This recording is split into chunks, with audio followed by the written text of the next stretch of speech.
So ayan mga kaprobinsya, welcome back to my YouTube channel. So ngayong araw na ito mga kaprobinsya is meron naman akong i-share sa inyo na matipid at masustansyang pakain sa aking mga alagang native pigs dito mga kaprobinsya. So tara mga kaprobinsya, samahan niyo ako at ipakita ko sa inyo kung ano yung matipid na pinapakain ko sa aking alagang native pigs. So ayan mga kaprobinsya, yan yung kaibahan talaga sa mga native pigs. Kahit hindi mo na ipapagiling yung mais, ganyanin mo lang, kunin mo lang sa kanyang sa kanyang katawan at ipakain sa kanila mga kaprobinsya. Isakain talaga yung native pigs.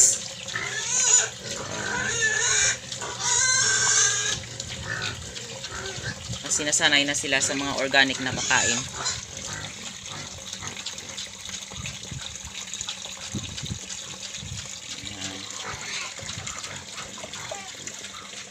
So yan, ito yung tatlo na maliliit. So sinama ko na sila sa malaking ito. Pero kahit paano hindi naman sila nag-away-away. Ayan, para makakain sila ng mabuti. Kasi kawawa talaga sila mga kaprobinsya kapag nagsama sila doon sa mga malalaki. Ayan. So palagi silang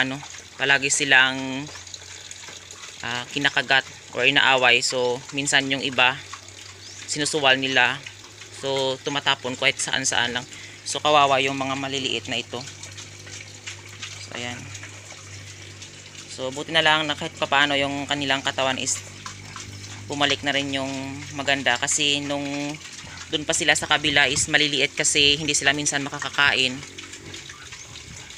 Kasi yung mga malalaki na ito is matatapang.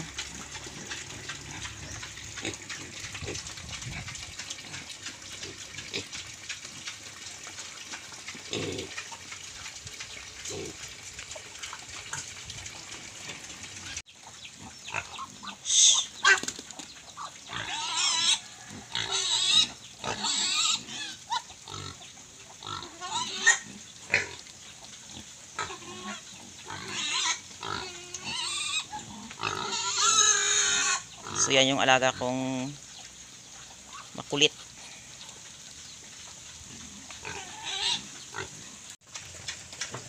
So ayan mga kaprobinsya, kapag meron kayong native pigs, umalayo kayo sa mga lugar kung saan bundok. So hindi nyo na pwede ipagiling yung mais na gawing maliliit na parang darak or ipa ng mais. So ganito ang gagawin nyo mga kaprobinsya.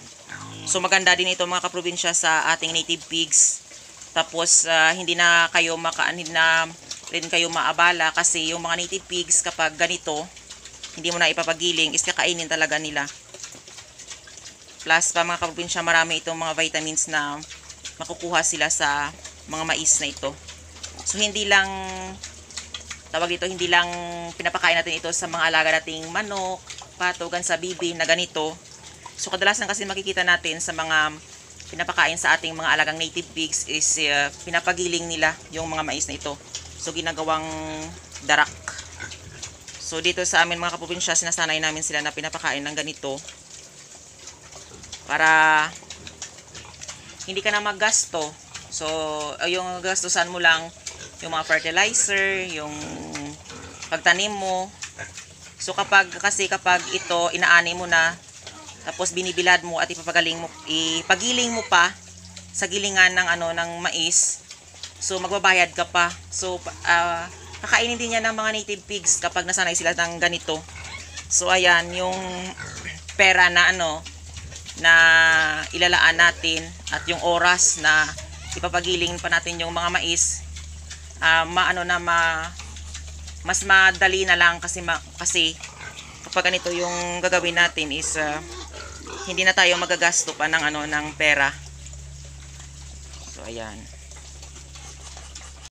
So ayan mga kaprobinsya, tapos na pakainin yung aking mga alagang native pigs. So maraming salamat sa walang sawang pagsusupport at panonood nyo sa aking YouTube channel. And don't forget to like, share, and subscribe my YouTube channel.